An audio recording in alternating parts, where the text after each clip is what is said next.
If you want to create wealth for yourself, I'll be honest with y'all. I think we talk about real estate way too much. I think we talk about other types of like alternative type of investing way too much. Like the low hanging fruit of just getting out of debt, saving money, putting money into a brokerage account, putting money into your individual retirement account, putting money into your HSA if you can afford to, make sure you choose the right spouse, right? That right there. Those are the most important. It's like the movie Hitch. And he's doing the things with his Q-tips and throwing it away and doing all this stuff. Is like, and what does Hitch say? He's like, listen, just a 2-step, simple. And that's what it is with your finances, y'all. You know what I'm saying? I got my 401k. Ooh, you can do that sometimes. Ooh, yeah. What right? move is that? That's the HSA. That's the HSA. You got a good spouse, you know what I'm saying? Who you can trust. You know what they do at night, you know what I'm saying? You know where they be at. People try to make it too complicated, yo. Yo. Welcome back to another episode of Docs Outside the Box. It's your boy, Dr. Nee. I'm joined by Dr. Renee. My voice is hoarse. Oh, well, we didn't ask for an explanation what's up with your voice, but I think people would like to know. I wanted to tell people that we know that it's been a minute. It's been close to 2 months since we put out an episode. And I just want everybody to know that life has been lifing. And for me, I'll be really honest with you all. Between surgery, my schedule, the travel between Ghana and then trying to get back into a normal schedule of work and family, and just honestly, I'll be honest with you guys, I just needed some space to breathe, some space to kind of refill the tank creatively. And I found myself watching a lot of videos and watching a lot of content on YouTube and listening to a lot of other podcasts, and just, I don't know, I just didn't feel like creating. And I just wanted to consume. And I think that, next year, Renee, 2026 will be our 10 years of putting out the show. I just, sometimes you just want to just recenter things. I just wanted to, I don't know, I just didn't feel like recording. So that's the reason why I took a pause. So, but I do want to thank, because I look at the download numbers, people still downloading this show, and everybody who's downloading this, I want to say thank you very much for downloading the show, listening to the show, rocking with us, being patient. Some of you all have reached out and checked on us, still pressing play. But I just wanted to be very open with you guys and let you know that I don't want to be someone who just, I just don't want to be someone who just, presses play to record and creates something just to fill silence, right? Like I just wanted whatever I say to be meaningful. So I want you guys to know that we want it to be real. I want it to be intentional, and I ultimately want it to be worth your time. So I'm back, plus and record. You should know that I'm rested. I'm ready to go. I'm recentered, and I'm ready. So you got something meaningful to say. Yeah. But before we get into today's episode, because I'm just going to keep this intro quick, I want to take a moment because we have to recognize and honor the life of D'Angelo. This is a big deal to me. He died on my birthday, October 14th. And a lot of us, including me, who grew up in the 90s and the early 2000s, that first album, Brown Sugar, Alfred, if you could put a screenshot of that up there, it wasn't just an album. That thing was a moment for me. As you know, Renee, I'm still quoting lyrics from that album. Ladies, my favorite track from that album. It was a whole atmosphere. It started the whole neo soul movement, right? There's a lot of stories that I got to share about this album, how it shaped my teenage years, my teenage brain. And I definitely didn't understand it at that time. I definitely understand it now, but it was a time, right? It was a vibe, Yeah, right? I don't know if Brown Sugar was big for you as it was for me, because you were older than me. So get out of here, Nee. Start with this mess again. But you wasn't a teenager when this album came out, though. I wasn't. What was I, 30 or something? I don't know, something. So I was a teenager. You shouldn't have been on the high school backyards trying to get with us, though. So. Anyway. But no, I'm not done actually yet. I'm not done, because actually I'm going to leave a segment for that. And then let me finish my intro. And then we're going to get into something that I've been reflecting on for a lot this whole month, guys. The best financial decisions that I have made over the last decade. I've had a lot of time to think about this. And I just want to say, guys, we've tried a lot of different things, and you're going to hear about the good moves. You're going to hear about the bad moves. You're going to hear about the experiments. Dr. Renee on the lam from the IRS. And I can look back and can you stop sighing? I'm still doing my intro. I want you guys to know what's actually creating freedom versus what's just hype. You know, for me, it's stability and peace that I'm looking for from these decisions. And I think you guys would like to hear the real. So, and then we got a question from the audience. You know, I always love that part because that's the best part of the show. So let's get into it. Let's jump into real quick, taking some time off. So I just want to say this real quick. Renee, I think I have at least 3 texts that I sent to you. That question or that said how many times we're going to record. Yes. So I just want to know how many times did you get sick of me saying we're going to record today and then I canceled. I never got sick of you. Really? No. I figured when you were ready to record, we record. You weren't worried at all? Because it was like, yo, because you would say we don't have a podcast. Don't I did lie. say that. So you were like, yeah, say. something about the podcast. And I was like, oh, we got a podcast? Oh, yo, you know that pisses me off when you say that. That's why you Listen, you know, sarcasm is my love language. So You mean antagonism is your love language. Change whatever. One in the same. One in the same. Yeah. No, but I didn't get sick of it. I figured when you were ready to record, you'd be like, hey, let's record.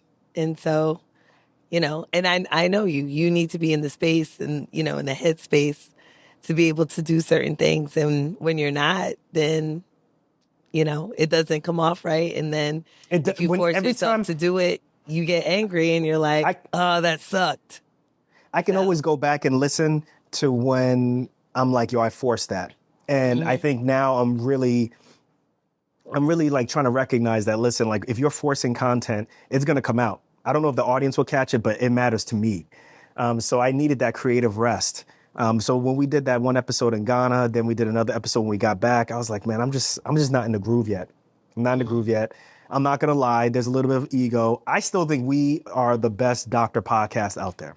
I do. Of course. And I didn't want to put anything out that was going to be whack. Agree. But I think to everybody who's listening to us, I'm telling you right now, go listen to other podcasts. Go listen to, like, we give you the real of the real, right? And it's not shade on anybody else, but I think we give you the real, right? Like how me and Renee are on this show, that's how we really are. The topics that we talk about, the people that we have on the show, that we ain't gonna have on the show anymore. That's the real. And real quick, yo, one thing I decided. Listen, y'all. Nee, come on, don't. Should I tell him? What? Tell him what? Yo, listen. Like, I was saying, don't say like stuff that you gonna say today, and then tomorrow you're gonna be like, man, I changed my mind. Just leave yourself open. Leave yourself open. Listen, if you're listening to the show right now, if you wonder if you could come on the show and be a guest, I'm gonna tell y'all right now. I'm checking your socials. I'm checking your tweets. I'm checking your affiliations because I think that matters. But we were doing that before, so I don't understand why this is, I'm really a special announcement, a special report, breaking news. Listen, I'm telling you, podcasts are a big deal now. Podcasts are a really big deal. You know, like I don't have to say all the names, but you know, like they are part of them. Part of some of these podcasts are really determining what's how presidential races are going to go. Of course. Right? People are determining how they're going to exercise based off of the information they get on some of these docs who are on these podcasts. Some people determine how they're going to lose weight. Some people determine, whatever it may be. Like if you check out, I forgot what his name. There was a podcast that Kamala Harris was on just recently, Diary of a CEO. That's a good one. But there are times when he has doctors who come on, or even psychiatrists and psychologists that come on. And I'm like, they're just spitting bullshit. But he doesn't know. To push back. Now, any of them doctors listening to this podcast, they're gonna be like, "Wait, did he just say I was spitting BS?" But let's talk about that. How can you, listen? That's why I always say, like, this is edutainment, right? Like, we're trying to educate, but we're also entertaining. Like, everything that we say, if I'm giving you advice on what to do for running, if we're giving you advice, obviously financially, like, you need to double check with an Of course. advisor, Yeah, yeah. right? But like, you look at some of these podcasts, and I'm not just picking on Diary of CEO. Like, Joe Rogan does it a lot. There's a lot of other podcasts that do it a lot. A lot of these doctors that appear on some of these other podcasts, they write to us first, or their PR firm writes to us first. This is I don't know if true. they write to us first, but we get But those they things. do. They'll talk, Yeah, we do get and those. they'll talk about like cannabis does X, Y. It's like, yeah, I don't know nothing about what cannabis. Like, some of the things that these guys talk about, it's like, how do you know this? How do you know this? Right? L-carnitine helps you blank, blank, blank. Can you come and talk about that? No, I'm not coming to talk about L-carnitine. That's how I know. That's how I know these PR firms, these people, they don't even be listening to our shows because we don't even talk about those things. Correct. So if you're listening right now and you like you doing research on L-carnitine, don't write here. We don't want you here. I appreciate what you're doing, but you're not gonna come on here. Don't worry, they're not listening anyway. But don't send your PR firms because I got to go through those emails. That takes my time. Kiara and Audrey are like, come on, I don't want to go through all this stuff, you know?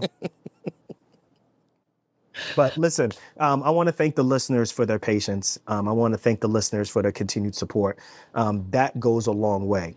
I think that a lot of times people who are creating, people who are starting off at a certain level, like they compare themselves to other podcasters, or they compare themselves to other people who are creating content, and they see that, oh man, these people have 1 million followers. These people write in all the time, and that can never be me, so to speak.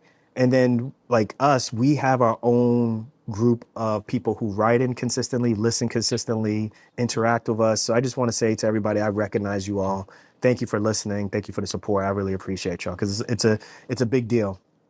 And you know, we're sharing about what we've been up to over the last month and a half. Like, if you guys want to write in and share what you've been up to, I encourage y'all to do that. We'd love to hear that. We'd love to hear it. So just go to the show notes or go to our website. Is our website even still working? Shit. Your whole brain was on hiatus. Yeah, I was on a hiatus. Yeah, but that whole creative part of your brain's on hiatus. You guys know how to get in touch with us. Let us know what's going on, man. So yeah, well, everybody knows what's going on with you. Nobody knows what's going on with me. And I see you but we didn't ask you that. Exactly. Exactly. You didn't ask. You didn't ask. Go ahead, Renee. So anyway, no, I just been, as far as a podcast, I've just been following your lead. As far as everything else, most of my time has actually been... And cut. It's time for the next segment. Let's go, guys. Sorry, like Matt Damon. Ain't nobody give a damn about what you up to, Renee. Shit. No, move on. Go ahead. You know what? You got to come home. You got to come home soon. Okay? You got to come home soon. You over here acting like they care about what's going on with you. Go ahead. Okay, walk with a helmet, Nee. Walk with a helmet, because you got to come home soon. Go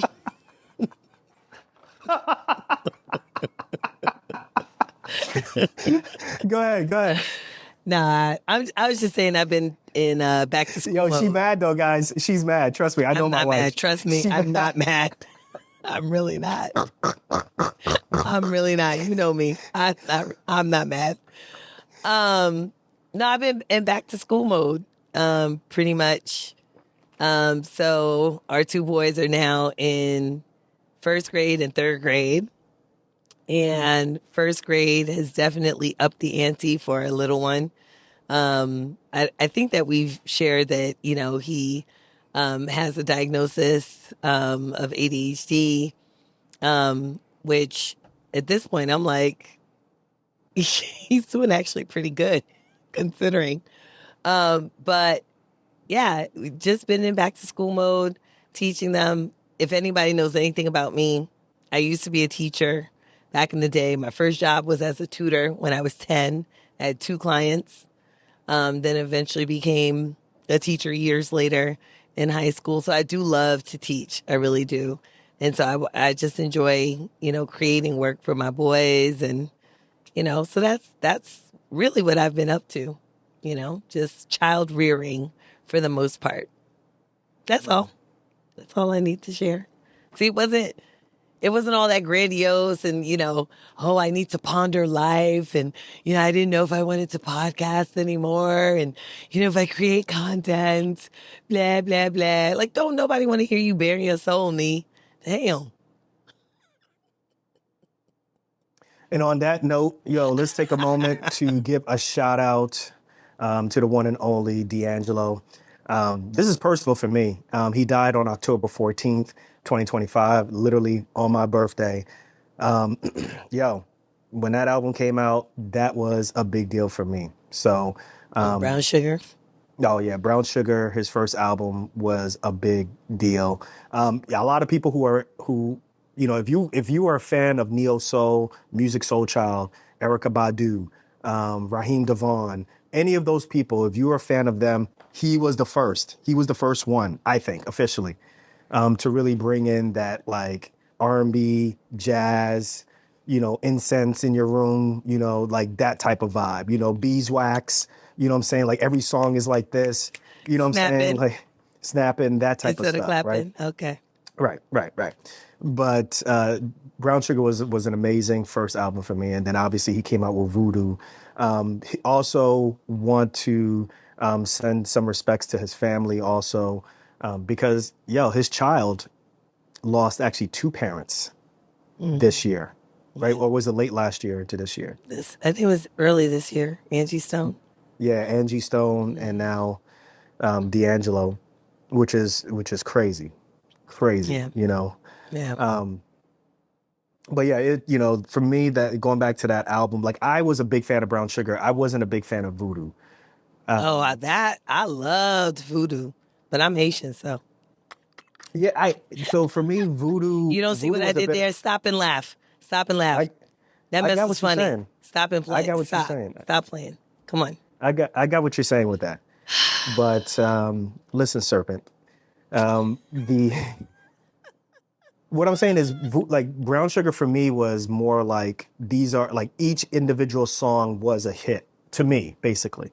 Right. Whereas Voodoo was an experience, like from track one all the way to the end, it was an experience, but there wasn't the highs that you would see in Brown Sugar. Right. Okay. Like it was like you're going into a club and you're going to experience something for, 2 hours, or you're going to go to a, whatever it is, you're going to experience this for 2 hours, but you won't have the highs of Brown Sugar.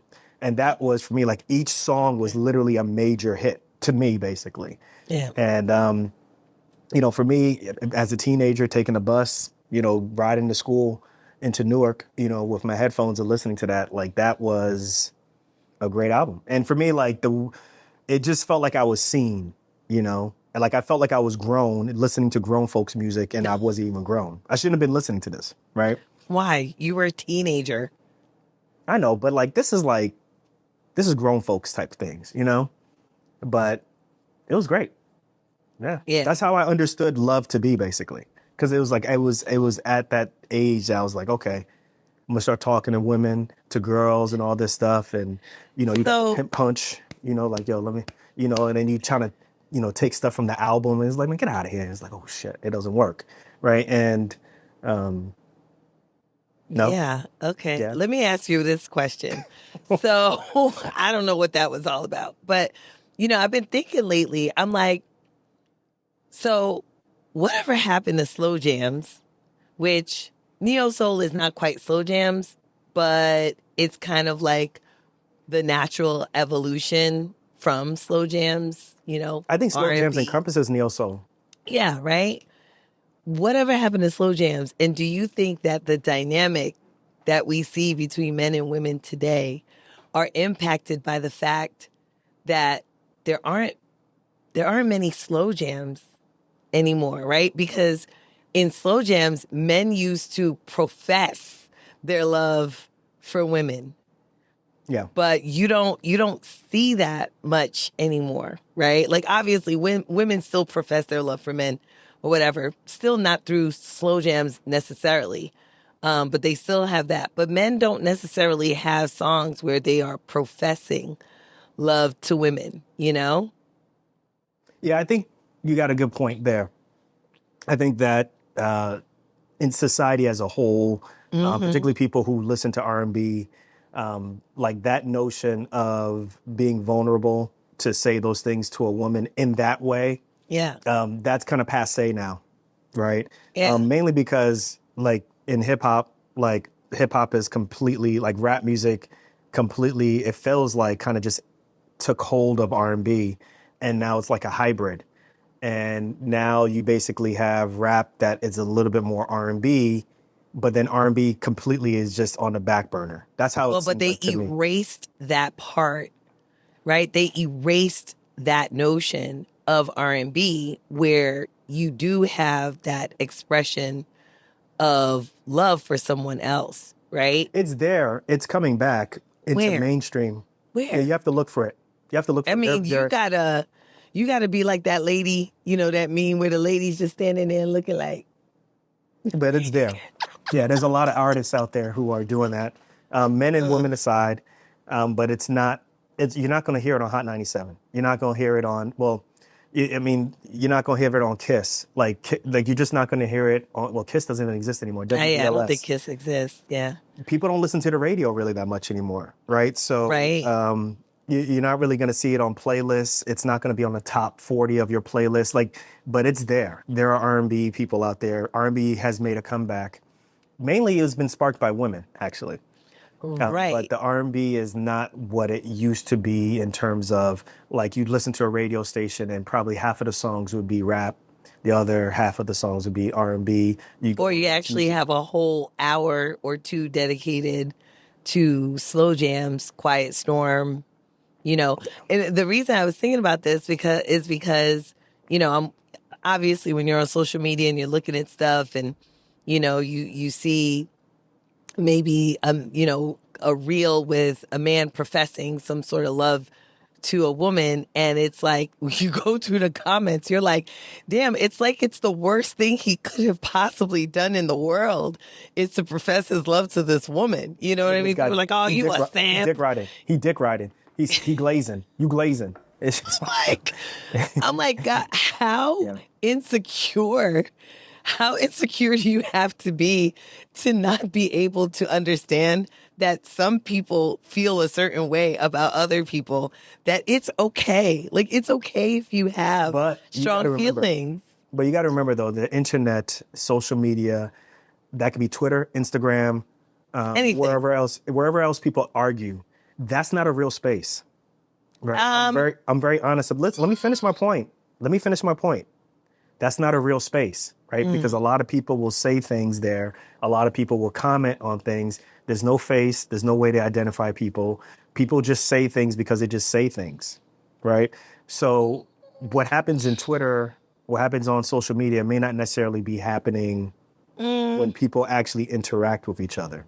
So I'll leave it at that. I used to think years ago that the internet, social media is not a real space. I don't actually believe that anymore. I think social media is actually a very real space. And I think that, you mentioned earlier in the intro that, even political, elections are potentially, if not determining, but certainly influencing how people vote, what people think, what people do, what people say, how people interact with each other, how people interact with themselves. Unfortunately, you have to get your teenagers and your preteens off of social media because they're harming themselves based on this non-real space that really is impacting their reality. And so I think social media is actually a very real space because you are taking things that happen in their lives and you are televising it for the entire world to see, and the entire world is shaming. And so that to me is real. That's real. Well, before we get, I think we're off the tangent. We're kind of going into a circular conversation, a tangent of D'Angelo. I'll leave it to you like this. So I think I remember when, like in the early 2000s, there was The Sims, that video game where you could, create basically an artificial world and see what people would do. And then it graduated to something else. I think it was called Second Life. And then I remember PlayStation created like this second world where it was almost like a virtual world and so forth. In essence, that's where we're at. The reason I'm saying that is like the internet to me is a place where conversation occurs, people say things, but up until what a couple of years ago, there really wasn't any repercussions for what you said on the internet. A lot of Right. things right now, even to this day, that people say on the internet, they can't say in real life. That's why you have I was gonna bring it back to what In you were saying person, about you mean? Is that in person, you mean? in person or in real life. That's what I mean, like off of the internet. Okay. Right. So a lot of the comments that people say on the internet, they will not necessarily say in real life in front of somebody, right? Face to face and so forth. Maybe. Right. Maybe. I don't think they would. Right. I think Maybe. that's the whole thing. Right. I mean, that's the reason why in essence, that's part of the reason what you were talking about with men and women in their conversations, right? There's a lot of women right now who complain and say that men don't know how to talk to women anymore because they don't talk to women in public. They text or they send messages through Instagram, they DM and so forth. But the availability to interact in real life is completely different than how people interact on the internet. Yeah, That's they what I ain't mean by talking that. there either. They ain't talking in real Right. life and they ain't talking on the internet either. Well, they're talking on the internet, but they're not talking in real life. So that's why I say it's like this artificial made up world where everybody feels like there's everybody's on the equal setting and so forth. But when we get into real life, a lot of those things can't be said because there's a lot of repercussions, right? But I'll leave it at that. But Okay. let's get back to this, D'Angelo. Let's finish this up. I just want to say, listen, to me, music is like a memory. I always say this. Remember, I used to say this when we were dating. Like, there's a soundtrack to life, or there's a soundtrack to my life, and I definitely say that D'Angelo's music definitely was like the soundtrack to like my teenage years. You So know, what's the soundtrack? What soundtrack am I in? What song am I? that's a good question. You Don't might be. don't don't don't move. Get out the way. Get out the way. Oh, that's not even on my soundtrack. That's not even on my soundtrack.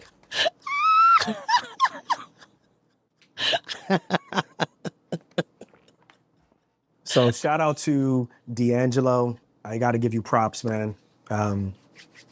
Rest in peace, my brother. Rest in Yeah, peace. rest in peace. Yeah. All right, guys. So listen, let's talk about this. So we're gonna talk about the top 5 financial moves that actually changed my life. Listen, guys.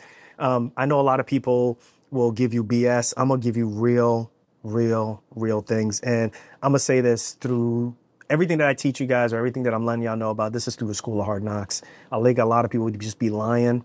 And if they're successful about something, they'll just say, oh, well, I'm successful on that and not really giving you the real. I'm telling y'all the truth. All right. And I'll say this right now, like if you do things half-assed, right, it is expensive. Whatever you do, if you're going to do it half-assed, as me and Dr. Renee have learned, it's going to be expensive. It's going to waste time. And I'll be honest with you, for me, it's like messes with my confidence. So I'm learning now, 10 years in, that although you can throw a lot of different things at the kitchen sink in terms of like real estate and investing here and, doing side hustles there and all that stuff, like there's something to be said about committing. There's something to be said about having focus to like one or two things and really spending real resources, real attention to that. Otherwise, when you have like 10 different things that you're trying to handle, and then you're trying to teach people 10 different things, people can see it. They know that you're not committed to it. And in essence, maybe 9 out of 10 things will be a hobby, right? And for us, what we're trying to let y'all know is that we changed our lives with very specific action. And I think, Dr. Renee, what we need to be clear about is like, what are the things that we did that actually changed our lives? Not what are the experiments that we did that are kind of augmenting our lives. And I think that's what happened to us, where we did like specific moves that changed the trajectory of our lives big time. Those are things that we need to let people know about. And then I think we started experimenting. And as a result, maybe we could have did better. They augmented our lives maybe, and to some extent, some of them even subtracted from us. But I think we should just be real with them about that. So, Sure. Let's hit it. all right. So I'm going to say the first thing definitely is automating money like a system, right? Not an emotion. So we talk about budgeting all the time. So I'll be very real with you all. Like we are at a point now where we pay ourselves first. So if we get a paycheck, the money goes into our savings, and that's savings for kids' college. That goes into savings for our emergency fund. That goes into savings for our car fund, just in case the car breaks down. That goes into savings for insurance, right? So we have disability insurance, and we pay ours 1 year at a time, the premiums, because it's cheaper that way. So we put our money in, and it just comes into our bank account, and then it gets diverted into an online savings account where we can't touch that money, and it just gets automated for us. Yeah. Because I think a lot of times, if you get really emotional with your money, right, and you're not systematic with it, that's where you get half-assed with it, or that's where you start to hold on to money longer than it needs to be held on to. And, Or you start spending it when you don't start need to spending spend it. Yeah. Right, right. Yeah. I wholeheartedly agree with that.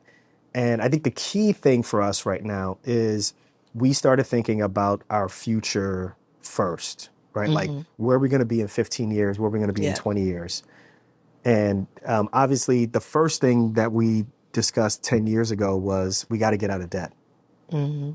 We put, I'd say, 90% of our resources towards paying off our debt. Yeah. The last 10%, we always made sure that we put money into our 401ks so that we can get the match. You want to let them know why the match is important, or you want me to do that? You mean the match from your employer? Yeah. It's free money, right? So basically, if your employer does match, right, in your 401k, that's if they do. Not all employers do. But if they do match, what you want to do is definitely put up to and including what they are going to match. So, for example, if your employer says that they're going to match up to whatever 15% of your paycheck is, then you want to get as close to that 15% as possible, because you're going to put in 15% and then they're going to match that amount of money that you did not necessarily have to work for very specifically, right? You didn't have to put in time for dollars for that money directly. So that is what we call free money. And you want to be able to do that because that will then help your 401k accrue interest much faster. Yeah. And I would say this, y'all. After 10 years, I think the best way if you want to create wealth for yourself is, I'll be honest with y'all. Like, I think we talk about real estate way too much. I think we talk about other types of like alternative type of investing way too much. What is at your job? Or if you're a locums doc, like the low hanging fruit of just getting out of debt, saving money, putting money into a brokerage account, putting money into your individual retirement account, putting money into your HSA if you can afford to, and, make sure you choose the right spouse. You know what I'm saying? Like, don't get a divorce, right? That right there. Right there. Those are the most important. It's like Hitch, that movie Hitch, right? Where you got funny ass, what's that name? Kevin, what's that name? What's the white guy's name? Kevin. Kevin. Shoot. Kevin. Yeah. I was about to say Kevin Bacon. The white guy. Lord. And he's doing the things with his Q-tips and throwing it away and doing all this stuff. Is like, and what does Hitch say? He's like, listen, just a two-step. Simple. It's right here. I don't need to go out to pizza. I got pizza right here. Kevin James. Pizza right. Kevin James. You know what I'm saying? We got pizza right here. And that's what it is with your finances, y'all. Right here. See the two-step? Right here. Start there. I got my IRA. Yeah. You know what I'm saying? I got my 401k. Right here. I got my 403b. Ooh, you can do that sometimes. Ooh. Yeah. What right? move is that? That's the HSA. That's the HSA. That's the HSA. Yeah, if you have enough, right? Just do the HSA. There, right? And then like this, you know what I'm saying? You got a good spouse, you know what I'm saying? Who you can trust. You know what they do at night, you know what I'm saying? You know where they be at. You know what I'm saying? Ooh. Hey. Right? People try to make it too complicated, yo. I'm telling you, with these syndications, these real estate things, you're gonna be a surgeon and you still need to be doing like listen, y'all, I'm telling you, don't fall for it. We've been there and we're gonna talk about it on a future episode. I'm telling you, am I lying, Renee? Because we gotta talk about this house that we got in Pennsylvania that I just want to sell, you want to keep, and I don't think that it's worth it. But The most important thing is pay off your loans, guys. Save your money. Do all the tax advantage things. Focus on that and stay consistent with that. Once you get consistent after that, then you might want to consider some of these other things. That's my number one thing. I'm gonna do the two-step while you talking. Don't do no two-step while you talking. Go ahead. So I agree with you to some extent. But I think that we have to distinguish building wealth versus saving for retirement, because I don't think that those two things are the same, right? So while the IRA, the 401k, those may be building, or saving for retirement, I don't think that is the same thing as building wealth. And I think you don't think that there's a distinction? I think you're playing with semantics. I'll leave it to you like this. I think the big mistake that people make is you talk to people who got right out of medical school or out of residency, or people who are young attendings, and be like, yo, listen, like, rather than worry about, we're not saying rather than worry about boards, but the person is basically saying you got to get multiple streams of income from your house. You got to get mad doors. You got to do this, all these different things. It's like, listen, pass your boards, put money into your 401k, save your loans. And then listen, if you decide to get into real estate, I'm going to be real with you. You have to spend a lot of time working on it, because if you do it half-assed, it's going to come back and bite you in the butt. And you have to make a decision in your mind. Am I ready to walk away from medicine now? The reason I say that is because if you're operating a lot, if you're doing procedural based type of, you really need to work on your craft. And it's hard to work on your craft while you're trying to, make sure that the tenant's plumbing is taken care of. Yeah. Right? It's tough. It is. So I'm not saying that you can't, I'm not saying that, you can't build wealth outside of the 401ks and all that stuff. I'm not saying those things the real estate things. But what I'm saying is, just like if you're going to do real estate, then you better do real estate. That's all I'm saying. Right. Right. I know.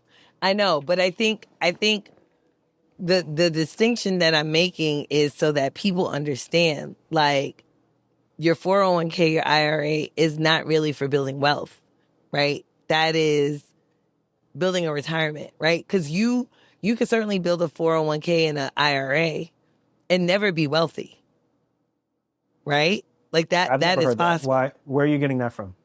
Tell me, explain, because you're just saying things without really explaining it.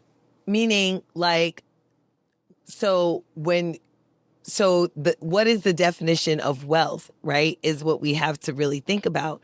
If you're doing your 401k and your IRA, and we're talking about building wealth, it's like, well, building wealth when, right? Because at some point, your 401k and your IRA is for you to retire.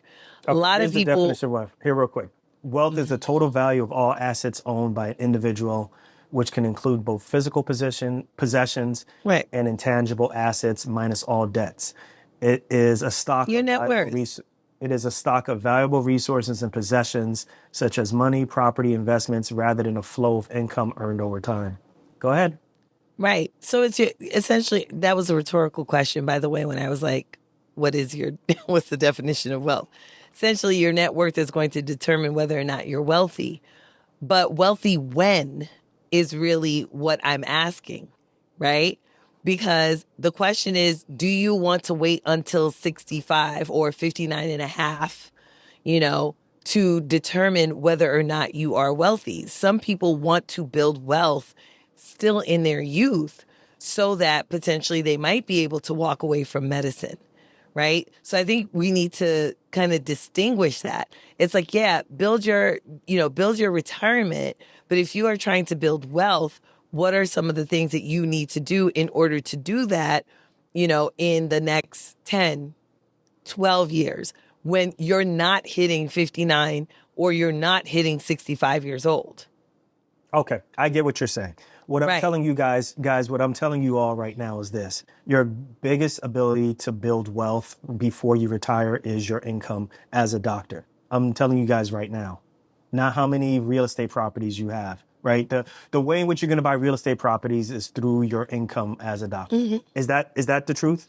Yes. Yeah. Right. So yeah, that means that absolutely. you need to protect that ability to make money as quickly as possible. That means you need to get disability insurance. That is, okay, right? Just in case something happens to you. That means you got to pay off your debt so that the money that you're bringing in as an income is going like into your savings account or is going into a brokerage account, right? Like you got to be able to do that. You got to make sure you pass boards. You got to make sure that you're okay, clinical wise, right? Whatever it's procedural in the clinic or whatever, right? But that stuff is hard in and of itself. And then to throw on top of that, oh yeah, you need to try to get this like, this multifamily place. And then listen, like they calling because you got toilets that are not flushing and all that stuff, especially when you finish this residency, that's a lot. So all I'm just saying is I understand what you're saying. I'm just letting people know how it looks like real time. That's all I'm saying. Right. That's all I'm saying. I think yeah, if you have 100 doors, that's great. But if you have 100 doors and then you still, like you're a heart surgeon and you still got heart surgery in the morning and all these different things, when you studying, right? Right. That's all I'm saying. I agree. I think that what's important. Be careful. I think what's important here is that people need to understand that there's a certain priority, right? And people don't understand that you can't there's no way that you could prioritize everything on the same line. Everything can't be number one, right? And so I think what I hear you saying, because correct me if I'm wrong, is trying to interpret what I'm saying. They hear what I'm saying. Well, I'm asking you, okay? Correct me if I'm wrong, but what I hear you saying is that the first thing you need to do is actually make sure that you can work as a doctor. And what does that mean? There are check boxes that make sure that you can work as a doctor. You got to pass your boards. You got to be able to be licensed, right? You got to get a job as a doctor, right? When you get a job as a doctor, make sure you keep that job, to the point where you can continue to make some income. Whether you jump from job to job to job is not the issue, but make sure you keep a job, some job, a locums gig, or anything, right? Just work as a doctor. Make sure you protect your ability to work as a doctor, i.e.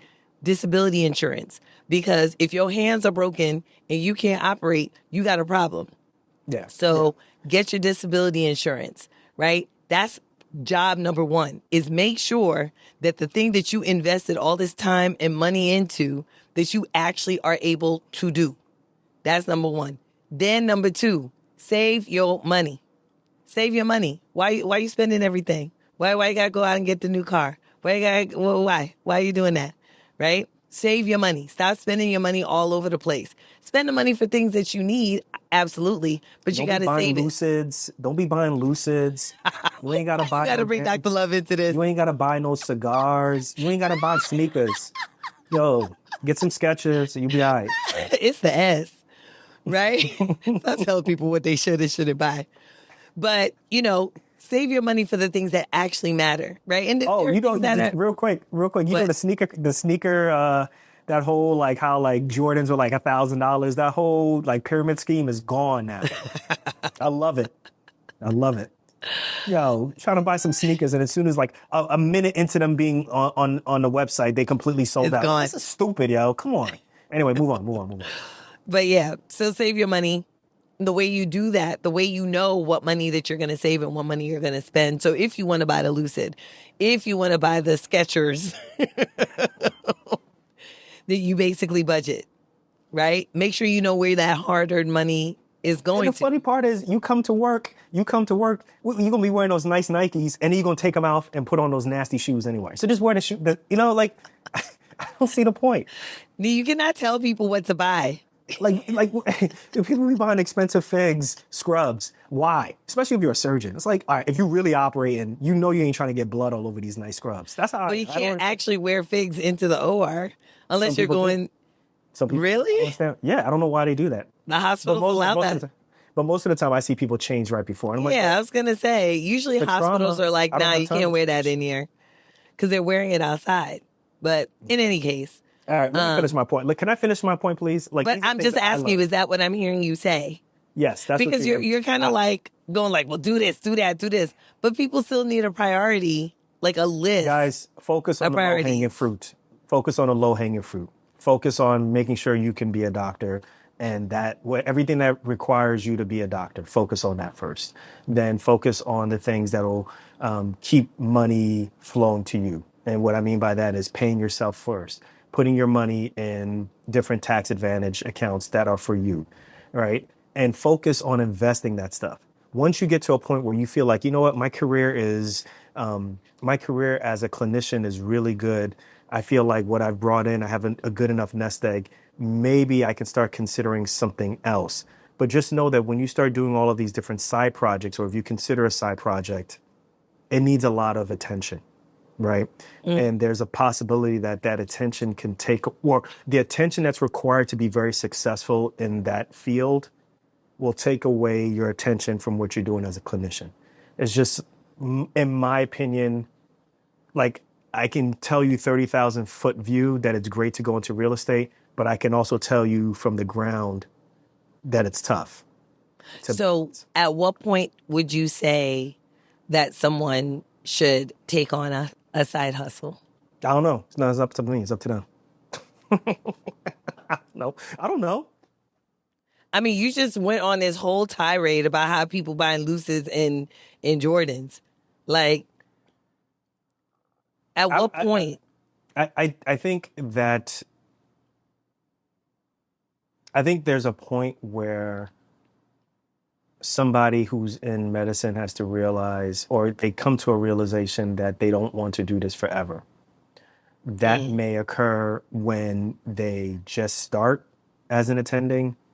It may start when they are finishing residency. It may start later on. But whenever they realize that, right, that's when they are going to start examining and looking at other ways in which they can basically get off the ramp, right? Whether that's through investing in real estate or what have you, right?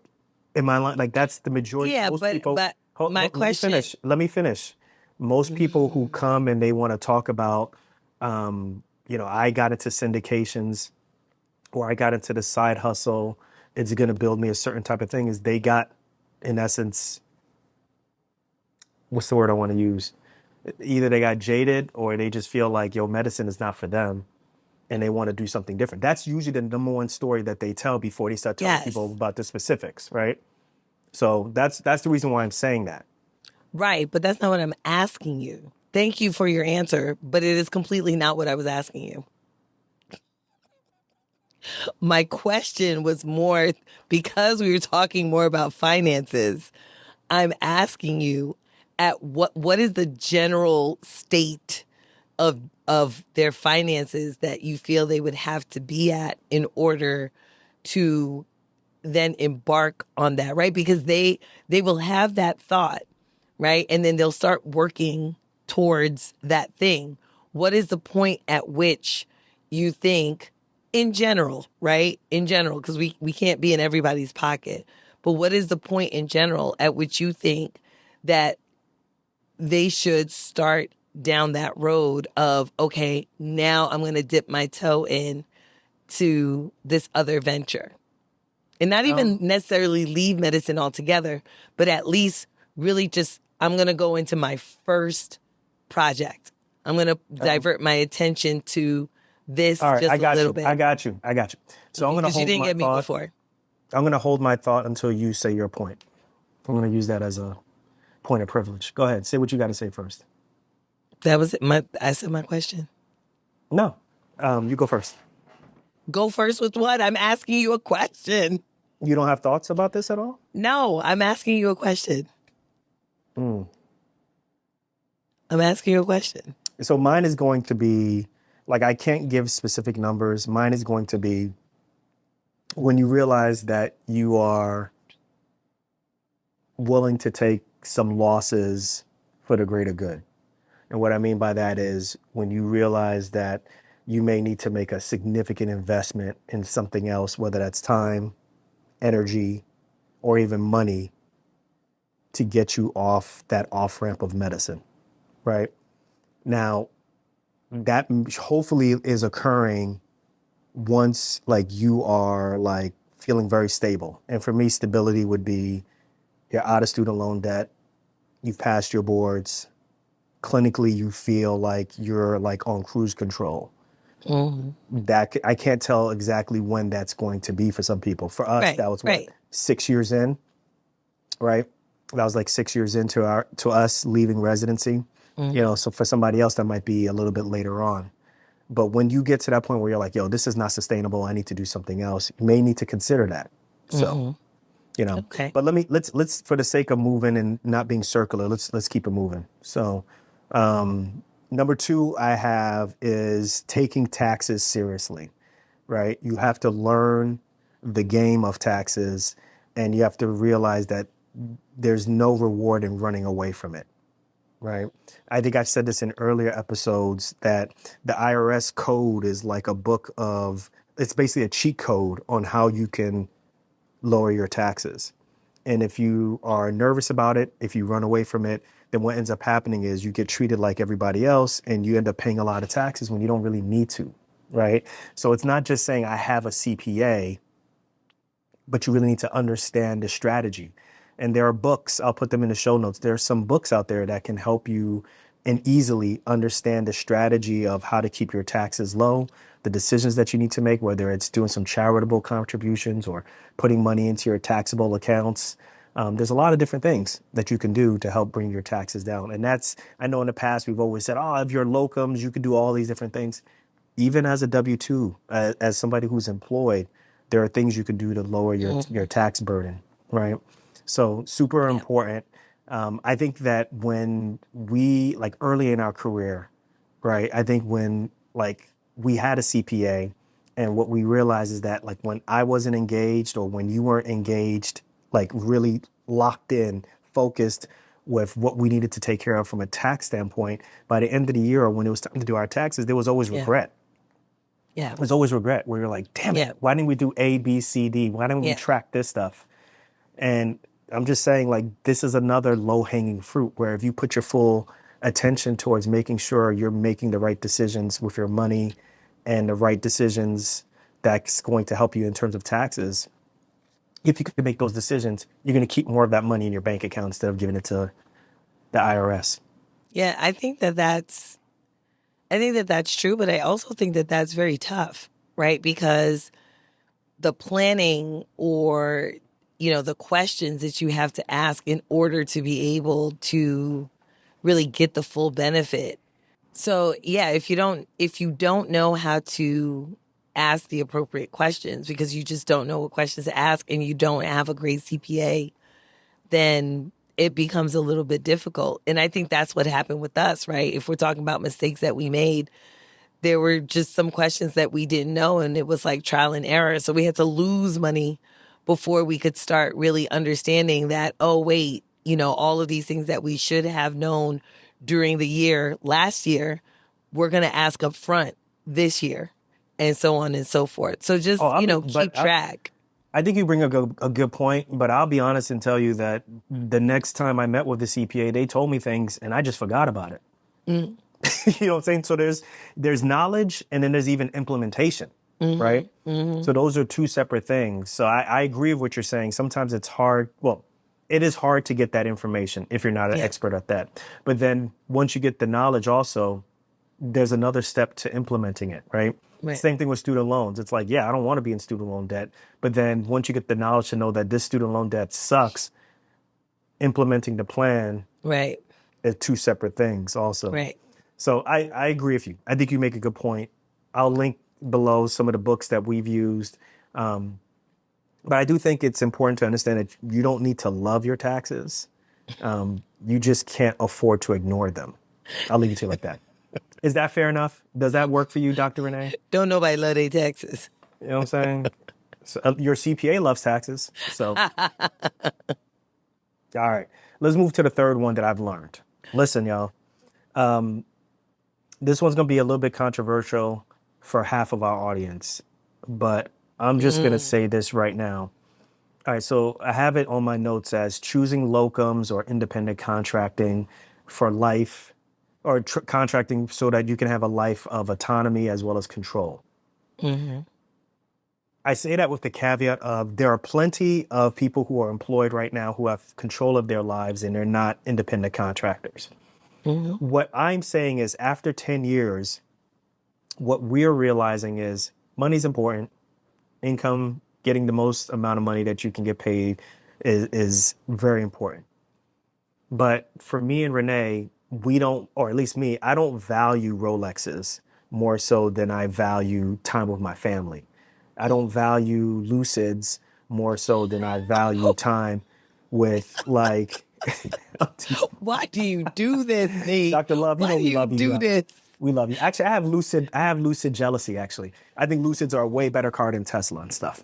And listen, y'all, let me tell you something right now. Dr. Love, he is killing it. He does things the smart way. He loves his family. He does things as a 1099 ER doc and he is killing it. So if you guys are looking for advice on what to do from an ER standpoint, you guys need to be looking at him. So I say that in jest. I'm joking around. But he does it the smart way. His Lucid is as a business expense, right? So as much as I joke around, my man is doing it the right way, right?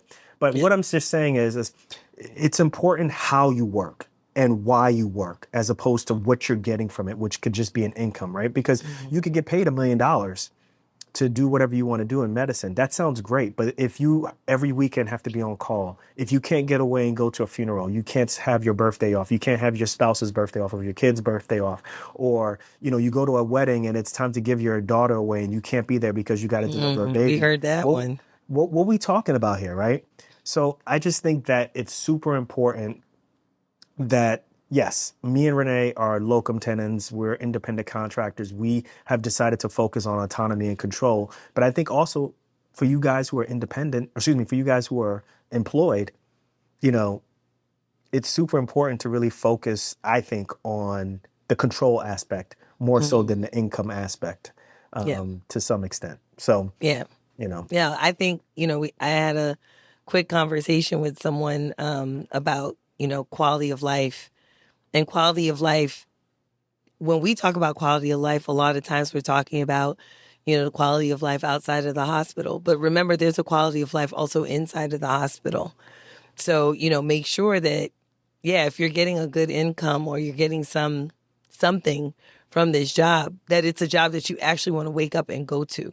Because, if it's a job that you don't actually like, there are things about the job that you fundamentally just say, I don't want to do this, but it is giving me this benefit or giving me this income. Then the question is, for that time that you are at work, which could be a lot of time that you're at work, is your quality of life being affected? So I think that that's something to think about as well. Choose wisely. Oh, yeah. I 100% agree with that. For me, control over my time, it's the highest form of wealth. I just leave it to you like that.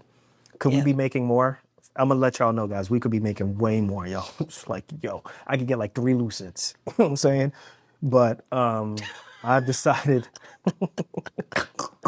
Wrong with you? Lucids, 4 Jordans. You know what I'm saying? What is wrong with you? All that shit.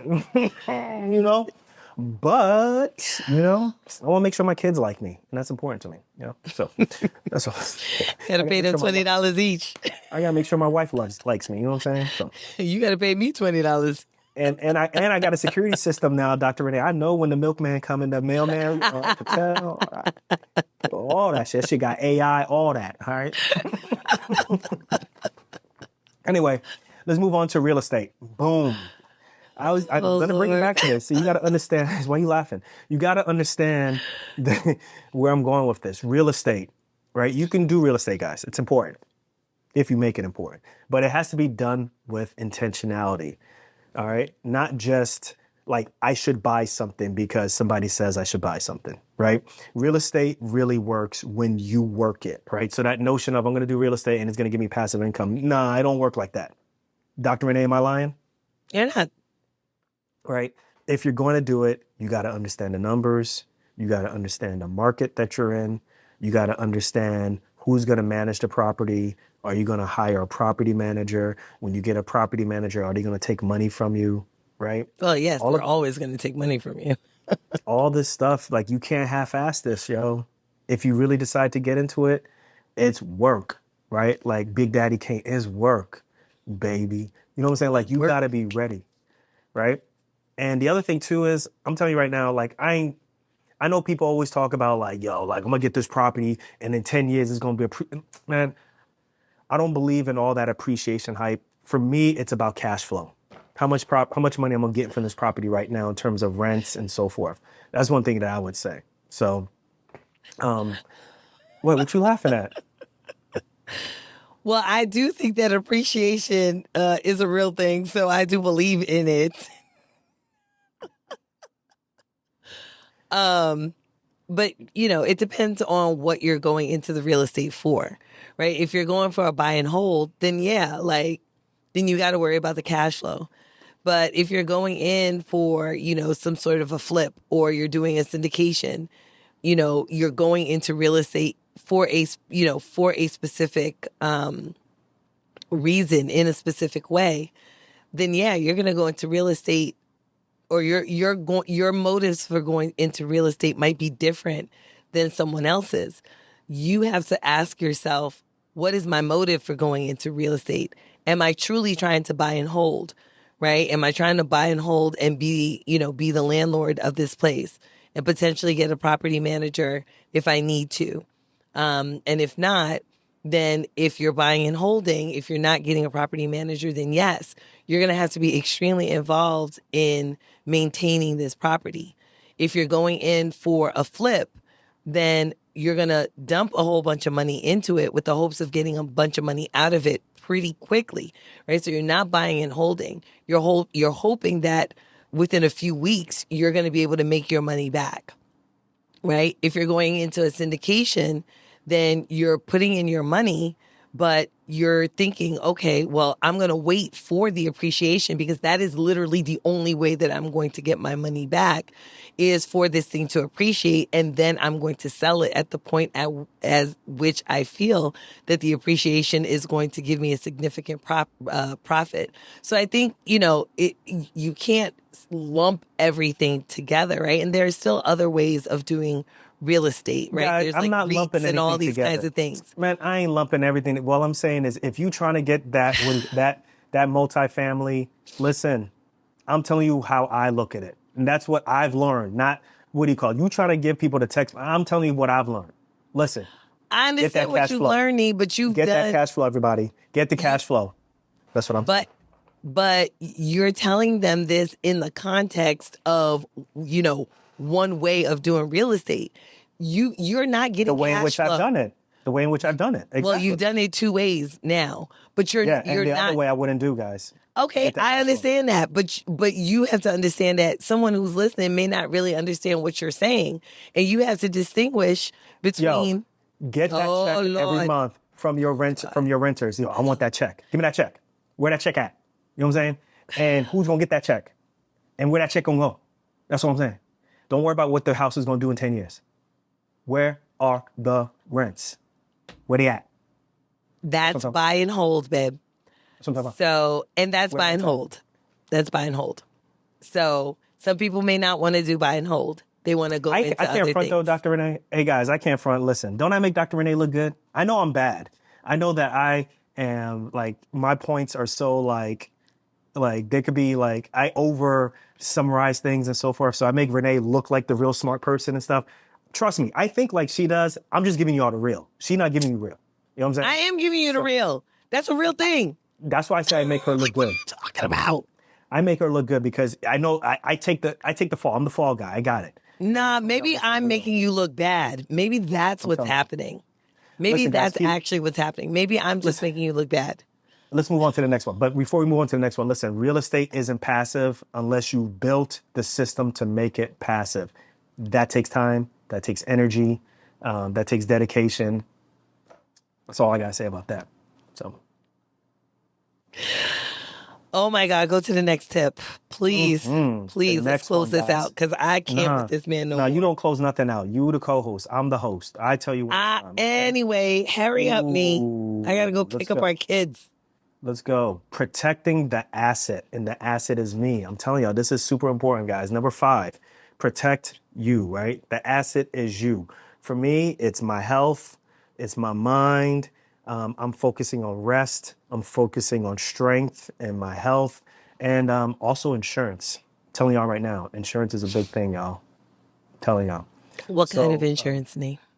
I'll get there when I get there. Don't tell me what it is. All right, thank you. Oh my Trauma God. surgery Okay, has I'm dying. definitely taught me that when the body goes, the mission goes. Because I see people's lives get snuffed out really quick, right? So it's super important to make sure that the relationships are right, that you're taking care of your body, you're telling people that you love them when you do, and work isn't everything, right? So for me, as you all know, I've been focusing on working out. I've been focused on a mix of strength training as well as getting ready for a 5K. I want to build my heart, and I also want to build my physical so that my wife don't leave me looking sexy. I love that, right? I'm Okay. fo- I'm focusing on sleep. Better check I'm them cameras again.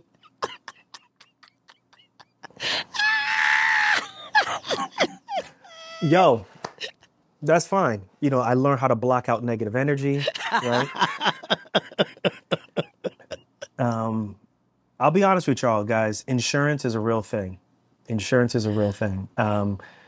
Disability insurance, I know it's one of those things that if you never need it, then you spent all this money, but you can't predict if something will happen to you. You could be doing something very simple, something very run of the mill, and if you injure your hands or you get injured and you can't do your job, then the best ability for you to make wealth is sideline, right? So, you know, you listen to our sponsors, you know that who we rock with and what we have to say about disability insurance. But it's very important to have that. Mm-hmm. The other type of insurance that I would say is very, very important, y'all. Once you have kids, once you have dependents, is life insurance. But even more so than that, yo, I'm gonna tell you something right now. As from a ground level grassroots, is umbrella insurance, y'all. Super important, super important because you'll be shocked at people who are not in the field and they look at you as a target. Some people may look at you just as dollar signs, and the ability for you to have coverage that you think you'll never need, or for you to kind of think about like people coming after you just for your insurance or just for you from a financial standpoint is something that I think is hard to grasp, particularly when you come from a certain demographic. But once you reach a certain level, it's like, yeah, I got to protect myself, and I got to protect my ability for my family to feed and eat and all that stuff. So I would say insurance is very important also. Mm-hmm. So that's one thing I have to say. And I left it as last because I think that, I don't want to spend too much time here, but I also don't want to say goes without saying. Like, this is really important. Yeah, I agree. That's Yeah. all I got to say about that. Yeah. If like like guys, like the system that we have is like Dr. Renee works weekends and I work the rest of the week. But we both have disability insurance. We both have umbrella insurance. Renee is now starting to pick up walking more and exercising more. But this is a system and it's a plan. And the key thing is like if I break down or if Renee breaks down, like good portions of this plan breaks down, Mm-hmm. right? So for us staying healthy, that is a financial strategy actually. Yeah. Yeah. Oh, absolutely. Absolutely. So if you insure your car, you should insure your body. Yeah. And it's So funny, like a lot of people will insure their car, and then when it comes to insuring themselves, they won't. definitely with in terms of disability or anything else, they're like, well, I don't need it. It's like, well, but you know, Well, the they insure car. their cars because you legally have to. Um, but I think a lot of people would not insure their cars if they didn't, if it weren't illegal. Um, but you can always get another car. Can't always get another body, Yeah. right? And I mean, I think just the logic behind that, it just makes sense to insure yourself. So hopefully, Well, those of you listening out there, everybody has disability insurance. yeah, and I would say this, guys, like to end this whole subject, like, yes, I think that there's a lot of things that I'm saying that I've said that are real, that to some extent I say some things with in jest and so forth. But I hope you guys understand the core components of what I'm saying, which is Dr. Renee's will give you the 30,000 foot view of like what to expect. I prefer to give you like the real grassroots view of certain things, right? So the reason why I kept pushing the whole thing with cash flow is I believe that it's important to get cash flow. But yes, appreciation is important. Like you want to make sure that when you get a house that you know that in the next 10 years, if you're in an okay neighborhood, that eventually that property will be worth more. That's important. But also at the same time, you don't want to be using your own money to be paying the mortgage for that property Right. because you're not getting enough rent. That's true. Right? That's That's all true. I'm just saying. Right? And I think Yeah. a lot of times people will say certain things, but then they're not really being honest about what it means on a day to day basis. Yeah. Right? If you're not getting the cash flow, who's going to pay the mortgage? And you Right. can't wait 10 years for the appreciation to kick in when the mortgage company is like, we Is want our now. more, we want Yeah. our money. That's all I'm saying, guys. So listen, every major financial decision that we've made, it's mainly because we went all in. And the things that I'm telling you that I have an issue with, or that I'm telling you this is how it really is mainly because I did it half-assed, or we did it half-assed, right? So whether that's starting a side business, whether that's putting too many irons on the stove, but things that we talk about really positively, paying off debt, you know, making sure that we're doing locum tenens and making sure that we have a really tight family unit. We were all in on that and stuff. So, Dr. Rennie, you want to add anything else before we finish this? No, I think you make a good point that that's the recurring theme, right? There's no amount of financial advice that you're going to give to someone that is going to explain to them what you just explained. It's like you just have to go all in. So I could tell you, well, do this, do that, da, da, da, da, whatever. But if you're not all in it, then it doesn't matter. Like your money is not going to solve your problems. You're going to solve your problems by your commitment. Right. And just like you said before, and I'll just this will be the last point. Even if you don't like your career, or even if you're having a problem with your job and you think that maybe real estate may be the key to get out of it. Well, I'm gonna tell you this right now. If you do it half-assed, it'll just be another distraction. Mm-hmm. So that's Yeah. what I'm talking about. If you feel like real estate and whatever side hustle that you're doing may be the key to do it, go all in and do it. And that will help you that will help you get on the off ramp to whatever your problems may be clinically. That's all I'm just saying. So, all right, y'all. Listen, we love questions. It's a great way to connect with our audience. They also have really great perspectives that we haven't considered. So we have a question that I want to play for you all. Let me bring that up. Hey, Dr. Renee and Dako. My name is Jay. I am a fourth-year resident in a combined family medicine and preventive medicine residency. The preventive medicine is more so like the public health specialty of medicine. I will be graduating soon and have been thinking about my post-grad plans. I've had a lot of like family things that I have to now navigate. And one of the things that might afford me the ability to be flexible is locums. Ideally, I would be going to Ghana 3 to 6 months out the year to support my family and some of their adventures that is going on there. And also like being over here in the U.S. working in order to be able to pay off my loans. I have about $478,000 in federal loans right now that, obviously you have to find a plan to pay off.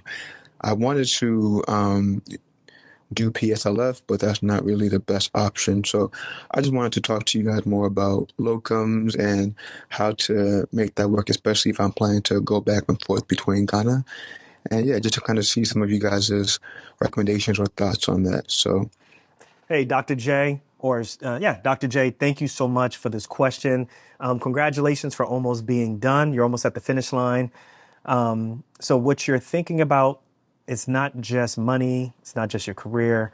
You also have to think about your family, identity, and even responsibility. So this is a real question. So I have 3 tips Dr. Renee, do you have anything that you want to say before I get into my 3 tips at all? Oh, no, I think, I think it's great that he's thinking about this now, right? And that it's not just some afterthought. So yeah, no, I appreciate him asking the question. So I'm excited to talk about what tips you have for him. So real quick, let's just summarize. Jay is getting ready to graduate. He's carrying about $478,000 of student loans. God damn. And he wants the flexibility to spend 3 to 6 months out of the year in Ghana to support family and to stay connected to home. And he's asking if locums is a realistic way to do that while he's paying off these loans, basically. Right. So my 3 tips are, I'll tell you the tips and then I'll get into it. Number 1, make your student loan plan stable first. Number 2, establish one United States anchor locums contract, right? Remember that. Establish at least one locums contract in the United States that's going to be your anchor job. 3, this is a tough one, is be intentional about your role in Ghana. Okay. So number 1, the first step is you don't need to be aggressive about your student loans, Jay. You just need to have a plan. So what I would recommend is, since you're saying PSLF is really not an option for you, particularly if you're going to do locums. So guys, the reason why he can't do locums and get into PSLF is you have to be an employed doc. And the biggest thing is you have to be working at a non-for-profit hospital. When you do locums, you're not employed, right? So that, in essence, just takes you out of PSLF, right? We're on the same page, Dr. Renee? Yes. Yeah. Good job. So what I would say is this. You want to sign up for an income-driven repayment plan. And for you, I would recommend the SAVE plan, SAVE. I'll put that link in the show notes. And the reason why is you want your monthly payment to be as predictable and manageable as possible, right?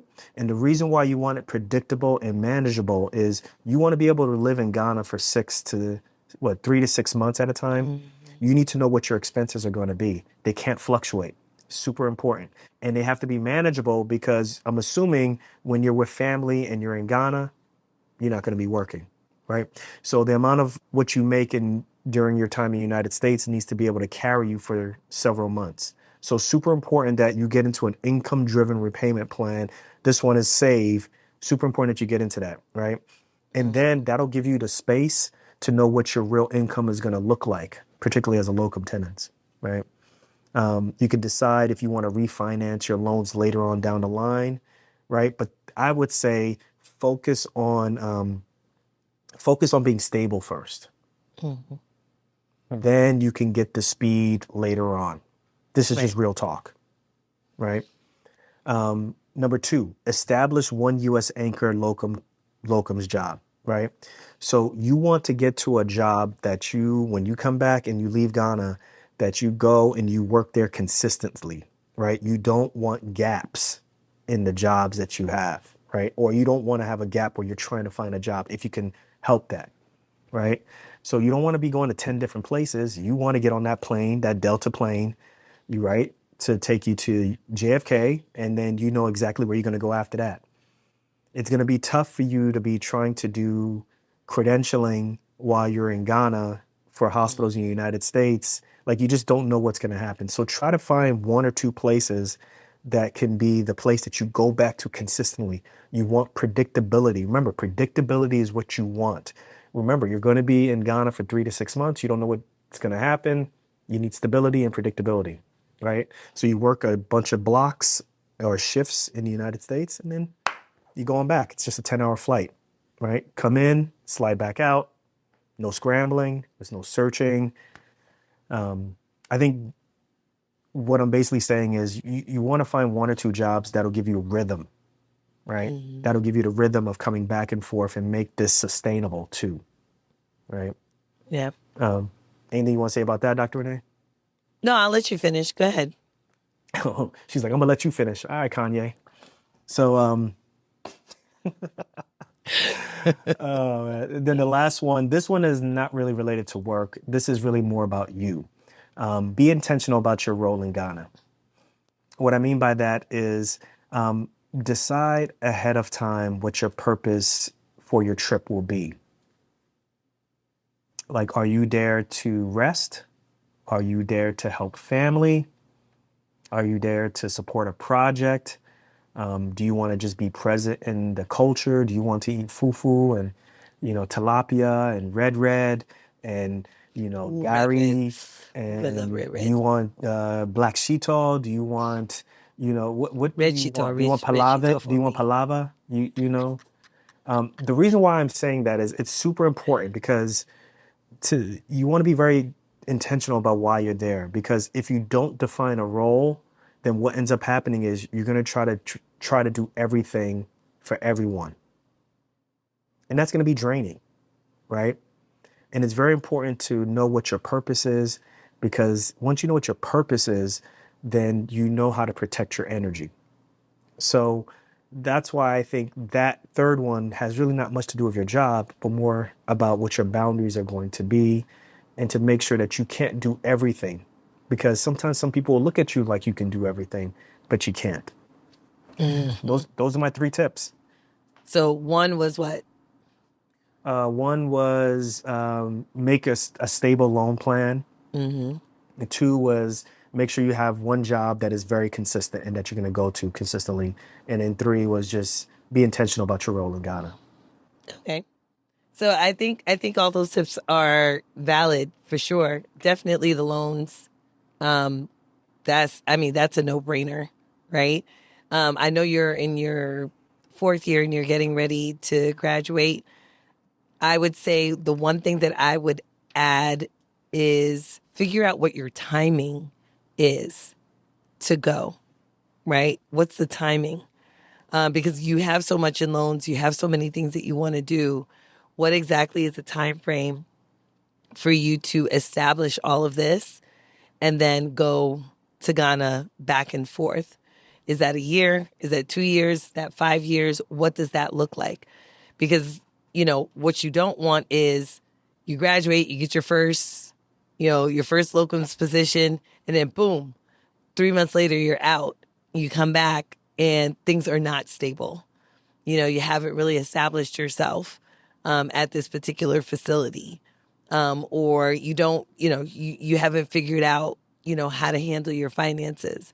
So I would say, figure out what the time frame is going to look like, because you're going to need to give yourself some time. I'd say at least between 9 months to a year, so that you can establish, what this would look like for you. I don't know what your family situation is, so I don't know if you have that much time to be able to do that. But if you do, I'd say give yourself at least a year to be able to save up as well. If you are going to Ghana, I do think why are you there is going to be really important. Remember, you're going back to Ghana as a doctor. So you know what that means. What is a good word? Okay. So you need to know, if you're going to be going there, exactly what your financial situation is going to be, and how you are going to navigate letting people know that your financial situation isn't their financial situation. You're really going to have to navigate that coming back as a U.S. trained doctor. So I will end that point there. But I think that that's going to be really, really, really important for you. Yeah. So Jay, thank you for writing in. I do think your plan is doable. I think that you're on the right path. You're on the right path. I think that's bold of you to be thinking about going back home, reconnecting with family, doing the things that you need to take care of, as well as foregoing PSLF. Because I'll be honest with you, PSLF is very attractive, right? But it's not for everybody. It wasn't for us, or actually really wasn't available for us at the time. But I definitely think locums can bridge that gap between financial responsibility and like a cultural connection, right? That's what I'm getting from you. So I would just say, look, stabilize your loans first.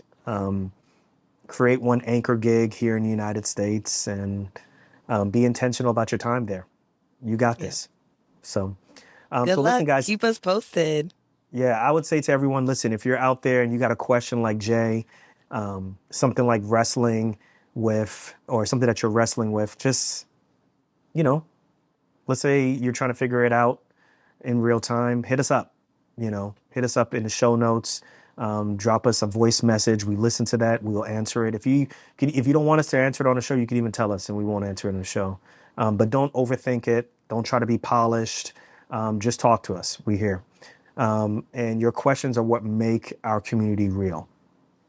Right. I'll leave it at that. So look, I think we'll end the show on that accord, Dr. Renee.